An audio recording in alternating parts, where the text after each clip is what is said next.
Hello दोस्तों, हमारे YouTube channel Banderi study में आपका स्वागत है। तो आज हम आपके लिए यहाँ बीएसएफ, एएसआई, एपीसीएम और सीआईएसएफ फायरमैन से संबंधित टोटल हिंदी के 25 प्रश्नों को लेकर आया हूँ। तो दोस्त आज इस प्रैक्टिस सेट में आप लोग लास्ट तक बने रहिए, क्योंकि यह जो हिंदी के प्रश्न है यह उसी से संबंधित है जो मैं बीएसएफ, एएसआई, पीवाईक्यू और एपीसीएम सीआईएसएफ फायरमैन से संबंधित लेकर आया हूँ। तो चलिए हम शुरू करते हैं। तो देखिए दोस्त, यहाँ बहुत ही अच्छा प्रश्न है हमारा, जो प्रश्न संख्या 1 है। तो देखिए दोस्त, अगर आप लोग हमारे यूट्यूब चैनल पर अगर पहली बार आए हैं तो सबसे पहले आप हमारे चैनल को सब्सक्राइब कर लीजिए। हमारी वीडियो अच्छी लगी है तो आप लोग को लाइक जरूर करना है। और एक जरूरी बात, देखिए दोस्त, अगर आप लोगों ने हमारे चैनल को सब्सक्राइब कर लिए हैं तो अगर कोई भी नई भर्ती आती है तो मैं इसके लिए सबसे पहले आप लोगों को मतलब प्रोवाइड करा दूंगा, यानी कि जानकारी मिलेगी। सबसे पहले मैं आप लोग को जानकारी दूंगा, और अगर किसी भी मतलब अगर एडमिट कार्ड भी आता है तो उसकी भी मैं आप लोगों को मतलब जानकारी सबसे पहले दूंगा। रिजल्ट भी आता है तो किसी भी सरकारी नौकरी की मतलब जानकारी लेने के लिए आप लोग हमारे चैनल को सबसे पहले सब्सक्राइब कर लीजिए। तो चलिए हम लोग शुरू करते हैं। हमारा प्रश्न संख्या 1 है, आप लोग देख सकते हैं। काव्य शब्द का सही अर्थ क्या है? तो जो काव्य शब्द है इसका जो सही अर्थ है वह हमारा पद्य होता है, यानी कि ऑप्शन बी होगा इस प्रश्न का उत्तर। काव्य का अर्थ पद्य होता है।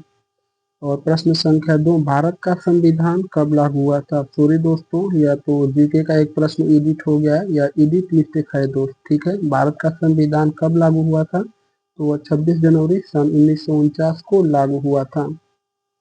अगला प्रश्न है, ध्वनि शब्द में कितनी मात्राएं हैं? तो जो ध्वनि शब्द है इसमें कितनी मात्राएं हैं? तो एक यह अ है और एक छोटी वाली ई है। तो आप लोग देख सकते हैं, एक ही एक हो गया, एक यहाँ दो हो गया, यानी कि दो है। ध्वनि शब्द में केवल 2 मात्राएं हैं।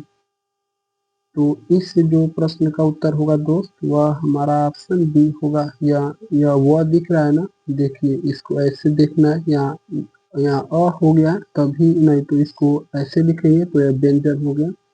अगर इसको प्लस अ कर देंगे तभी वह वो हो जाएगा, ठीक है। और यह नी में छोटी ई मात्रा आप लोग को दिख रही है, ठीक।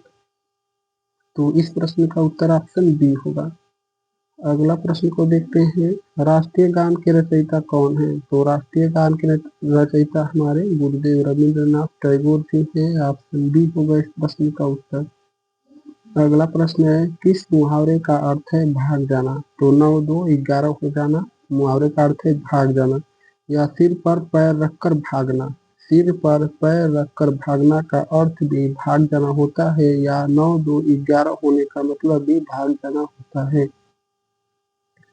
अगला प्रश्न है, असहमति का विपरीत शब्द क्या होगा? तो असहमति का विपरीत शब्द होगा हमारा सहमति।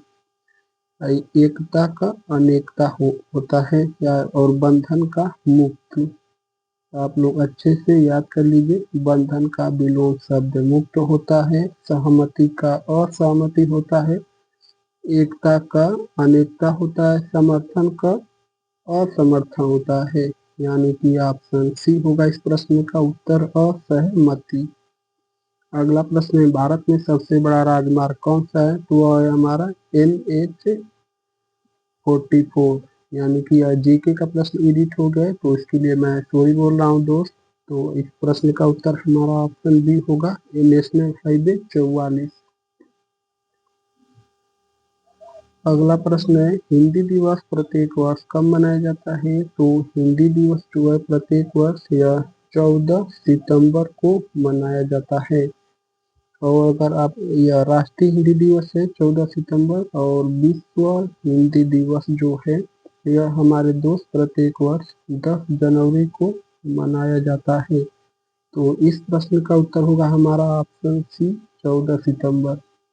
अगला प्रश्न है, पृथ्वी का सबसे निकटतम ग्रह कौन सा है? तो पृथ्वी का सबसे निकटतम ग्रह हमारा शुक्र ग्रह है, ठीक है। और सूर्य के सबसे निकट ग्रह बुध ग्रह है। यानी कि ऑप्शन ए होगा इस प्रश्न का उत्तर शुक्र ग्रह। अगला प्रश्न को देखते हैं, वृक्षों का डॉक्टर किसे कहते हैं? तो वृक्षों का डॉक्टर किसे कहा जाता है? तो जो वृक्षों का डॉक्टर है वह हमारे बॉटनिस्ट को कहा जाता है। तो इस जो प्रश्न का उत्तर है वह हमारा ऑप्शन बी होगा, बॉटनिस्ट को वृक्षों का डॉक्टर कहा जाता है।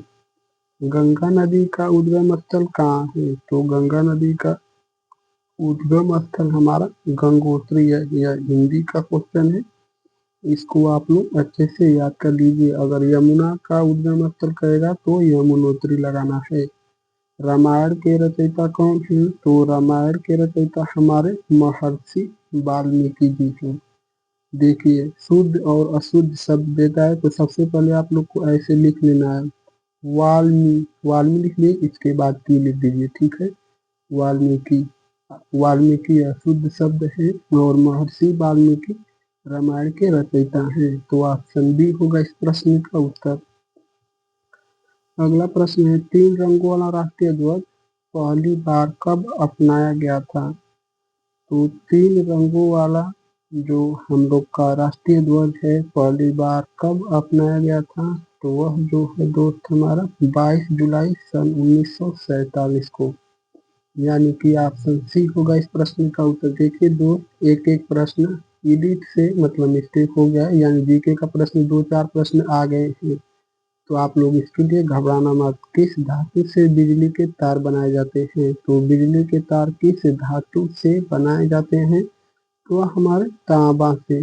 बिजली के तार तांबे से बनाए जाते हैं, यानी कि ऑप्शन बी होगा इस प्रश्न का उत्तर। अगला प्रश्न है, भारत का राष्ट्रीय पक्षी कौन है? तो भारत का जो राष्ट्रीय पक्षी है वह मोर है। ऑप्शन ए होगा इस प्रश्न का उत्तर। अगला प्रश्न है, भारत में पहला परमाणु परीक्षण कब हुआ था? तो भारत में पहला परमाणु परीक्षण सन 1974 में हुआ था, यानी इस प्रश्न का उत्तर ऑप्शन ए होगा सन 1974। अगला प्रश्न है, किसके पास राष्ट्रपति के इस्तीफे का पत्र जाता है? तो राष्ट्रपति अगर इस्तीफा देता है तो किसके पास जाता है? तो वह जो है दोस्त हमारे उपराष्ट्रपति के पास जाता है। राष्ट्रपति का जो इस्तीफा है वह उपराष्ट्रपति के पास जाता है, यानी ऑप्शन सी होगा इस प्रश्न का उत्तर। अगला प्रश्न है, नील नदी किस महाद्वीप में बहती है? तो नील नदी किस महाद्वीप में बहती है? नील नदी हमारे अफ्रीका महाद्वीप में बहती है।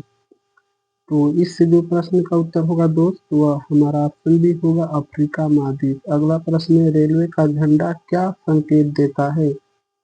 तो रेलवे का झंडा क्या संकेत देता है? रेलवे का झंडा जो है वह रेड कलर का होता है, तो वह रुक जाना, यानी कि रुक जाओ। जो झंडा होता है रेलवे का जब इमरजेंसी रहती है तभी उसको दिखाया जाता है, जो रेड कलर का होता है तो वह हमारा रुक जाना होता है। ऑप्शन सी होगा इस प्रश्न का उत्तर। अगला प्रश्न है, किसे बिहार केसरी कहा जाता है? तो बिहार केसरी के नाम से किसे जाना जाता है? तो वह हमारे श्री कृष्ण सिंह को, श्री कृष्ण सिंह को बिहार केसरी के नाम से जाना जाता है। और बिहार के पहले चीफ मिनिस्टर यानी कि मुख्यमंत्री श्री कृष्ण सिंह थे। तो ऑप्शन बी होगा इस प्रश्न का उत्तर, श्री कृष्ण सिंह। अगला प्रश्न, गणतंत्र शब्द का अर्थ क्या है? या जो गणतंत्र है इसका अर्थ क्या है? तो गणतंत्र शब्द का अर्थ है हमारा राजा का शासन।